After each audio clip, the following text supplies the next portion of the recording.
అందరికీ నమస్కారం అండి. పిల్లలకి పెద్దోళ్ళకి కూడా పోషకాలు తగ్గిపోయినాయండి ఈ మధ్యన. కానీ కొబ్బరే కదా అని మనం దేవుడి దగ్గర కొట్టినాయో ఇంట్లో మన దగ్గర ఉన్నాయో కొబ్బరి చెక్కలు అటు ఇటు పడేస్తూ ఉంటాం, లేకపోతే ఎండలో పెట్టేసి నూనె తెచ్చేసుకుంటూ ఉంటాం.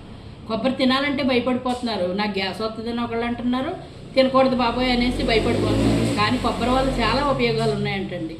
ఒక డాక్టర్ గారు చెప్పారు, కొబ్బరి బెల్లం ఉండ చేసి పిల్లలకి రోజు ఒకటి ఇస్తే చాలా ఆరోగ్యంగా ఉంటుందండి.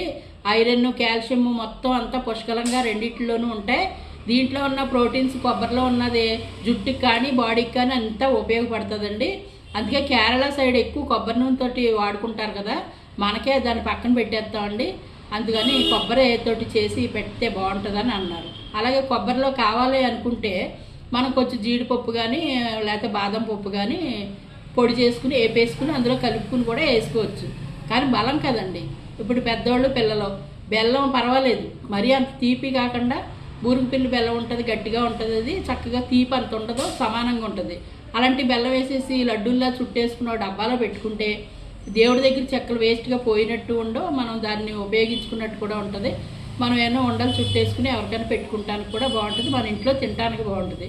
పిల్లలకి పెద్దోళ్ళకి కూడా మంచి పౌష్టిక ఆహారం కావాలి అనుకుంటే కొంచెం అటువంటివి కూడా చేసి పెడతా ఉండాలండి. లేదంటే అలా మిస్ అయిపోయి ఆరోగ్యాలు పాడైపోతున్నాయి. ఈ మధ్యకాలంలో అందరికీ ఐరన్ తగ్గిపోయింది, కాల్షియం తగ్గిపోయింది అని అంటున్నారు. కానీ బెల్లంను కొబ్బరిలో ఉన్నది మంచి ఔషధ గుణాలన్నీ దాంట్లో ఉన్నాయంటండి. అది ఆ సలహా పాటించి తప్పనిసరిగా మనం వేస్ట్గా పడేయకుండా కొబ్బరి చెక్కల్ని ఆ రకంగా ఉండి చుట్టూ స్కూల్ నుంచి పిల్లలు రాగానే పిల్లలకు పెట్టుకోవటం, పెద్దోళ్ళు కూడా తింటాం. రోజు కొబ్బరి ఉండి తిన్నందువల్ల ఏమి లాస్ ఏం కాదు కదండి.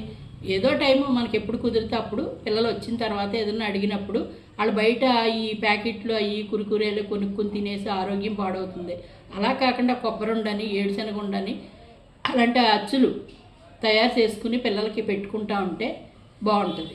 అలాగే మనం ఏమైనా ఇటువంటి డీప్ ఫ్రైడ్ ఐటమ్ తింటారో బూందీలు అవి శనగపిండి కాకుండా అటుకులు లాంటిది మిక్సీ తయారు చేసుకుని దాంట్లో కొంచెం జీడిపప్పు అది వేసుకుని వేపేసుకుని కరివేపాకు అది వేసేసుకుని అది కూడా పక్కన పెట్టుకుంటే ఒక స్వీటు ఒక ఆటో అవుతుంది.